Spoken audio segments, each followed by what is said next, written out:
Good morning students. Part 8 जीव जनन कैसे करते हैं, इसमें मैंने कल आपको लैंगिक जनन के बारे में बताया था। लेकिन लैंगिक जनन प्रणाली क्यों? तो बच्चों, एकल पैतृक यानी जो एक ही जीव जब संतान को पैदा करता है, एकल पैतृक कोशिका से दो संतति कोशिकाओं के निर्माण में डीएनए की प्रतिकृति बनने के साथ साथ कोशिका विभाजन भी होता है। डीएनए प्रतिकृति की तकनीक पूर्णतः यथार्थ नहीं है, सही नहीं है। प्रतिकृति के दौरान होने वाली त्रुटियां जीव की समष्टि में विभिन्नता का स्रोत है, क्योंकि जब कोशिका विभाजन होता है तो उसमें कुछ परिवर्तन आते हैं। किसी जीव के प्रत्येक व्यष्टि का संरक्षण विभिन्नताओं द्वारा नहीं हो सकता। अगर कोशिकाओं में जब विभाजन होता है और डीएनए में अगर परिवर्तन होता है तो फिर जाति परिवर्तित होती रहेगी, एक ही जाति नहीं रह पाएगी, जातियां बदलने लगेंगी। पुरानी जो जातियां हैं वो हमें पता ही नहीं चलेगी, परंतु किसी भी जाति के समष्टि में पाए जाने वाली विभिन्नता उस जाति के अस्तित्व को बनाए रखने के लिए आवश्यक होती है। परिवर्तन भी जरूरी है। अगर परिवर्तन नहीं होंगे तो जैसे जैसे प्रकृति में परिवर्तन आता है हम उस परिवर्तन को नहीं झेल पाएंगे और हमारी जो जाति है वो समाप्त हो जाएगी। इसलिए परिवर्तन भी आवश्यक है। अतः जीवों में जनन की एक ऐसी सार्थक विधि का होना आवश्यक हो जाता है जिससे जीव में अधिक विभिन्नता उत्पन्न हो सके।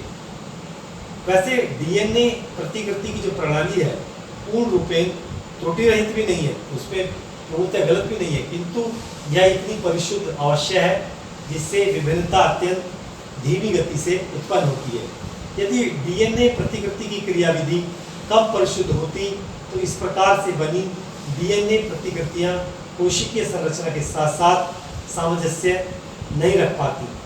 अतः ऐसी कोशिका जीवित नहीं रह पाती।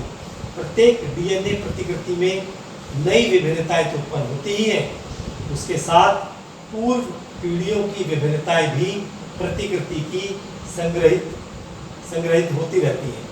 इस प्रकार से समष्टि के दो जीवों में संग्रहित विभिन्नताओं का पैटर्न भी विभिन्न होगा, क्योंकि वे विभिन्नताएं जीवित जाति में पाई जाती हैं।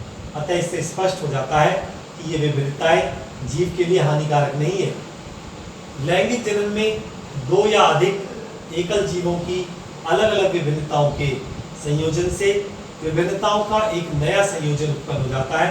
क्योंकि इस प्रक्रम में दो विभिन्न जीव भाग लेते हैं, अतः लैंगिक जनन में दो भिन्न जीवों से प्राप्त डीएनए को समाहित किया जाता है। जैसे कि आप देखते हैं कि जब माता और पिता से कोई संतान उत्पन्न होती है तो उसमें कुछ गुण माता के भी होते हैं और कुछ गुण पिता के भी होते हैं, लेकिन कुछ गुण उसमें ऐसे होते हैं जो ना तो माता से मिलते हैं और ना ही पिता से मिलते हैं। तो विभिन्नता आती है, वो विभिन्नता जो प्रकृति में जो परिवर्तन हो रहे हैं उनके अनुसार आती है, और वो विभिन्नता उस जीव को प्रकृति में रहने के अनुकूल बनाती है। यदि ऐसा नहीं होगा, प्रकृति के अनुसार बदलाव नहीं आएंगे तो जातियां समाप्त हो जाएगी। ठीक है, लेकिन किसी जाति में रहने के लिए उस जाति से समानता होना भी जरूरी है संतान में। तो परिवर्तन बहुत धीरे धीरे होता है, जिससे जातियां बहुत लंबे समय तक अपने स्थायित्व को बनाए रखती हैं। तो बच्चों, अब हम लैंगिक जनन में सबसे पहले पढ़ेंगे पुष्पी पौधों में लैंगिक जनन। पुष्पी पौधों में लैंगिक जनन। तो बच्चों, लैंगिक जनन में अर्धसूत्री कोशिका विभाजन द्वारा अगुणित जनन कोशिकाएं यानी युग्मक बनते हैं। युग्मक दो प्रकार के होते हैं, एक होता है नर युग्मक और एक होता है मादा युग्मक। जब एक नर युग्मक और एक मादा युग्मक मिलते हैं तो बनता है युग्मनज। युग्मनज बनता है जो बार बार विभाजित होकर भ्रूण बनता है, बार बार विभाजित होकर भ्रूण बनता है। भ्रूण युक्त बीजांड बीज कहलाता है और बीज नए पौधे को जन्म देता है। इससे बनेगा बीज और बीज से बनेगा नया पौधा। इस प्रकार जनन क्रिया से नया पौधा बनता है। आवृत बीजी, जिनके बीजों पर आवरण होता है, आवृत बीजी में जननांग पुष्प होते हैं। आवृत बीजी पौधे जो होते हैं उनमें पुष्पों द्वारा जनन क्रिया होती है। प्रत्येक पुष्प में सामान्यतः बाह्य दल, दल, पुंकेसर और स्त्री केसर होता है। मैं थोड़ा सा बनाने का प्रयास करूंगा।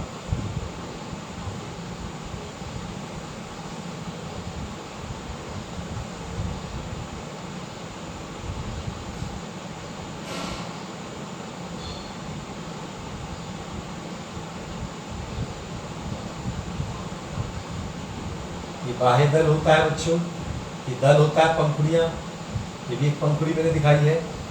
और पुंकेसर, पुंकेसर मैं एक ही बना के दिखाऊंगा। पुंकेसर की संरचना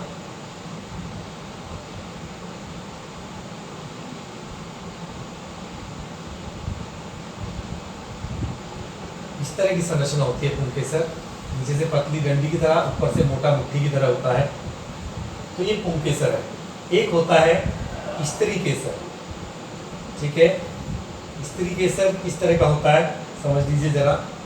ये भी ऊपर से इस प्रकार होता है और इसमें छोटी सी गर्दन के समान संरचना नीचे की तरफ आती है, फिर ये फिर फूल जाता है और इस प्रकार की ये संरचना, ये है स्त्री केसर, ठीक है। तो बच्चों पुष्प के मुख्य भाग है पुंकेसर और स्त्री केसर ही पुष्प के जनन भाग है। ये जो पुंकेसर है ये नर जननांग है और जो स्त्री केसर है ये मादा जननांग, ठीक है। तो बच्चों जब किसी पुष्प में पुंकेसर अथवा स्त्री केसर में से केवल एक जननांग उपस्थित होता है उस पुष्प को एक लिंगी पुष्प कहते हैं। जैसे पपीता, तरबूज, ये एक लिंगी है।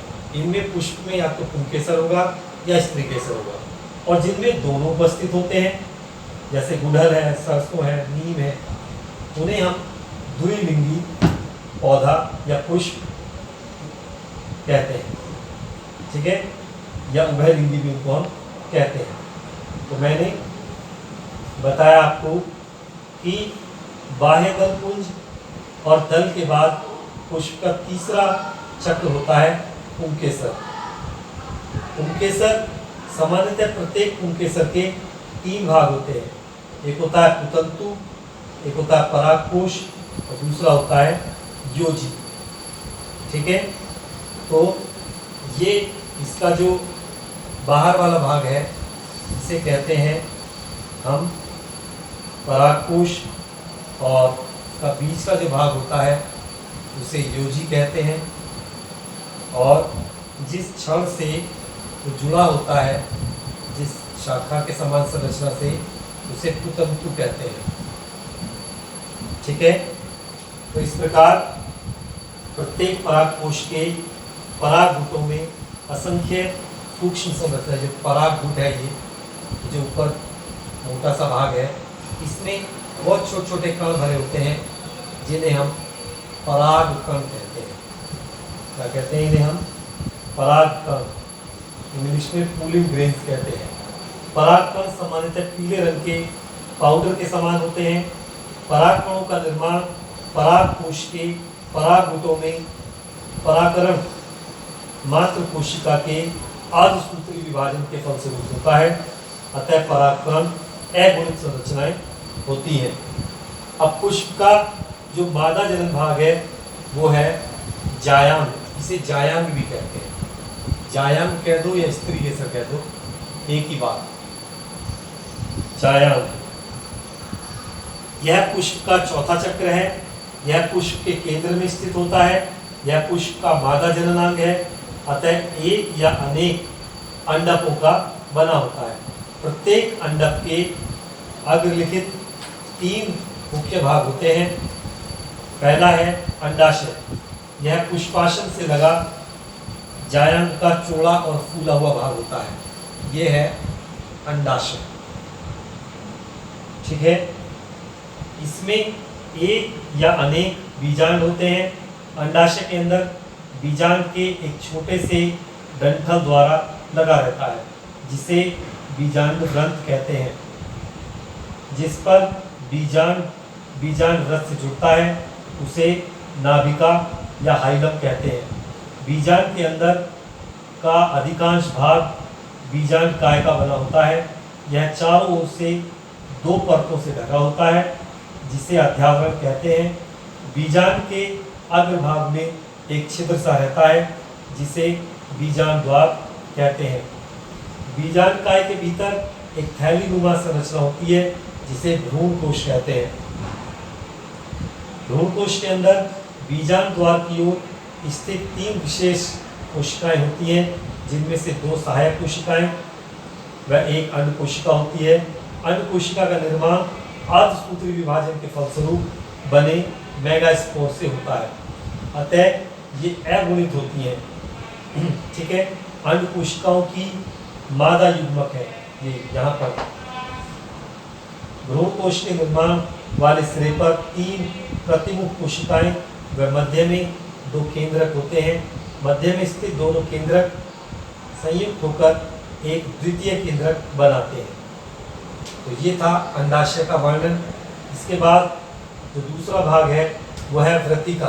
ये ऊपर वाला भाग जो है इसे वृत्तिका कहते हैं, ठीक है। वृत्तिका यह अंडाशय के ऊपर वाला लंबा व पतला भाग होता है। सॉरी, ये नहीं, वृत्तिका ये लंबा जो भाग है ये वाला, ये है वृत्तिकाग्र, इसे कहते हैं वृत्तिकाग्र, ठीक है। वृत्तिकाग्र सबसे ऊपर का स्वतंत्र तथा चिपचिपा भाग, ये ऊपर से थोड़ा चिपचिपा होता है यहाँ पे, ठीक है। तो ऐसे पौधे जिस पर नर व मादा दोनों प्रकार के पुष्प होते हैं उसे हम उभयलिंगी पौधा कहते हैं। परंतु वे पौधे जिस पर नर पुष्प व मादा पुष्प अलग अलग होते हैं वो एक लिंगी पौधे कहलाते हैं। तो बच्चों, आज मैंने आपको पुष्प के नर जननांग के बारे में और मादा जननांग के बारे में अच्छे से पढ़ाया। वीडियो को 2-3 बार देखिए, आपको अच्छे समझ में आएगा। कल मैं आपको परागण क्रिया समझाऊंगा, परागकणों का अंकुरण और फिर निषेचन क्रिया समझाऊंगा। बहुत इंपॉर्टेंट है, पेपर में बहुत बार पूछी जाती है। तो आज सिर्फ इतना ही पढ़ाऊंगा। आज के लिए इतना काफ़ी है। धन्यवाद, नमस्कार।